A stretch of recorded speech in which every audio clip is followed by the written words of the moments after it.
Only man has the godlike power to make his surroundings change to fit him. Because his environment will change as he changes. A man's environment is a merciless mirror of him as a human being. And if he thinks his environment can stand a little improvement, all he has to do is improve, and his environment will improve to reflect the changing man. There's this mysterious subconscious mind of yours, and it runs below the awareness of your conscious awareness. So you're not usually even aware of what's going on in there, like what it believes or how it limits your life. The reason it is so powerful is because it stores all of your memories, all of your feelings and emotions, and most importantly, all the limiting beliefs you've acquired since you were born. You need to understand the subconscious mind of yours. Your subconscious mind rules your life. 96 to 97% of everything that you do is done as a result of your subconscious mind. And when your subconscious mind gets programmed, it goes ahead and responds to whatever it is your conscious mind has placed into it. This subconscious mind of yours is most impacted by your feelings. A change of feeling is a change of destiny. I think that we define reality with our senses, and I think that is one of the biggest illusions. So the fundamental question is, can you believe in a future that you can't see or experience with your senses yet, but you've thought about enough times in your mind that your brain has literally changed to look like the event has already occurred? Now, the latest research in plasticity says that's absolutely possible.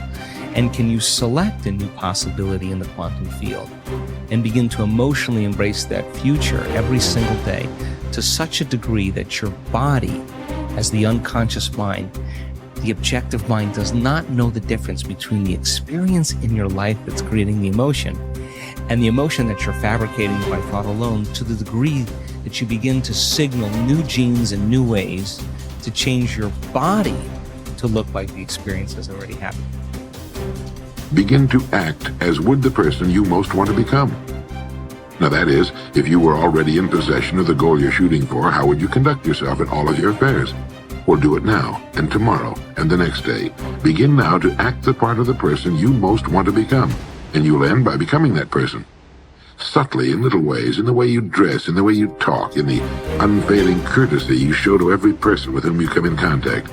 Begin to act the part of the person who has already achieved that which you're shooting for. The German philosopher Goethe gave us the secret when he said, before you can do something, you must first be something. When you behave like the person you most want to become, the things that person would have will tend to come to you. It's simply cause and effect. Don't be in too big a hurry.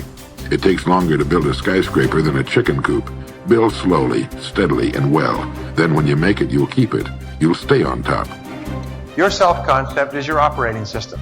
Everything that you produce on the outside is determined, modified, affected in some way by your self-concept.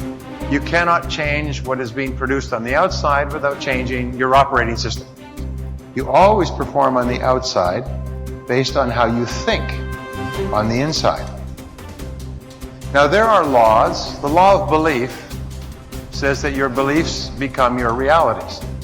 But the things that you believe may not necessarily be true. However, if you believe them intensely enough, they will become true for you. The law of attraction says that you attract into your life people and circumstances in harmony with your own thoughts. And your own thoughts may be positive or negative. They may be uplifting or depressing, but whatever, you'll attract people and circumstances just like them. The law of expectation says that your expectations tend to become your own self-fulfilling prophecies. In other words, what you expect to happen usually does.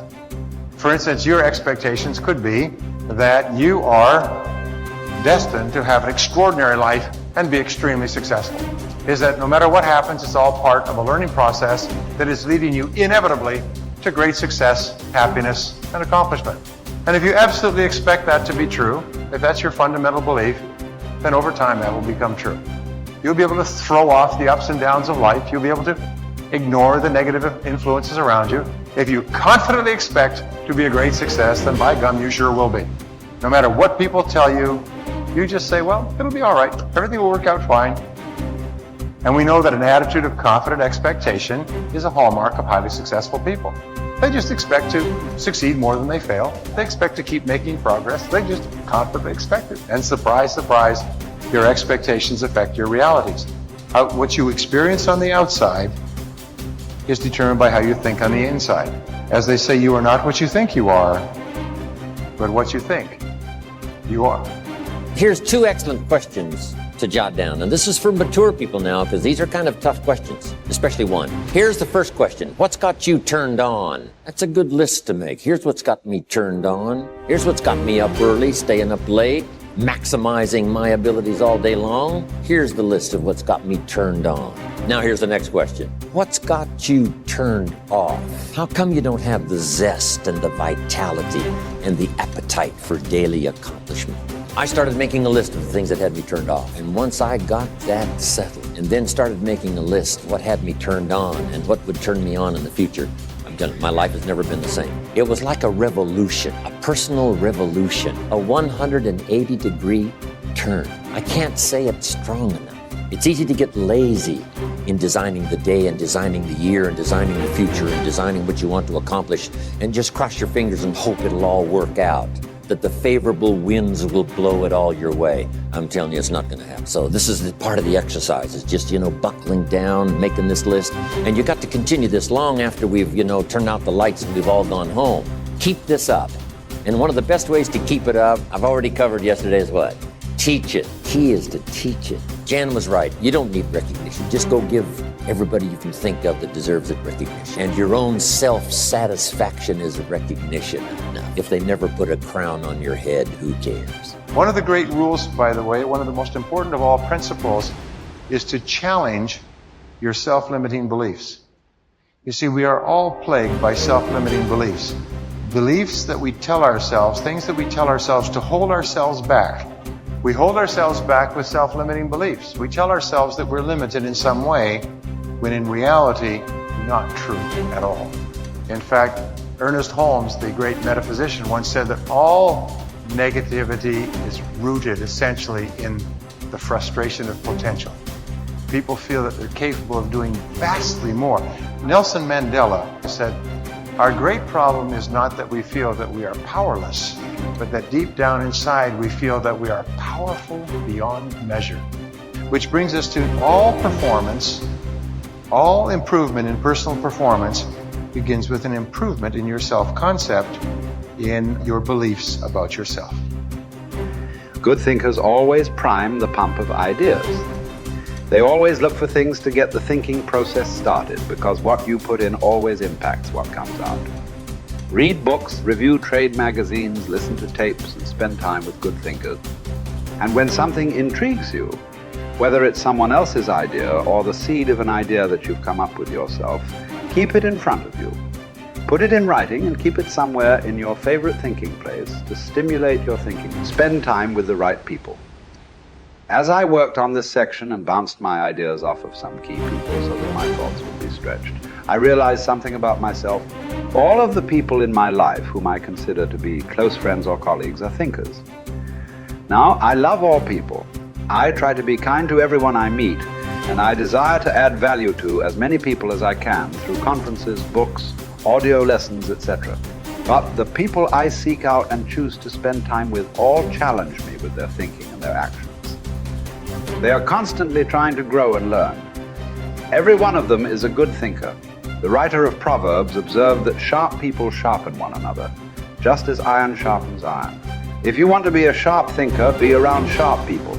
To become a good thinker, you must become intentional about the thinking process. Regularly put yourself in the right place to think, shape, stretch, and land your thoughts. Make it a priority. Remember, thinking is a discipline. No matter what you choose to do, go to your thinking place, take paper and pen, and make sure you capture your ideas in writing. Ideas have a short shelf life. You must act on them before the expiration date.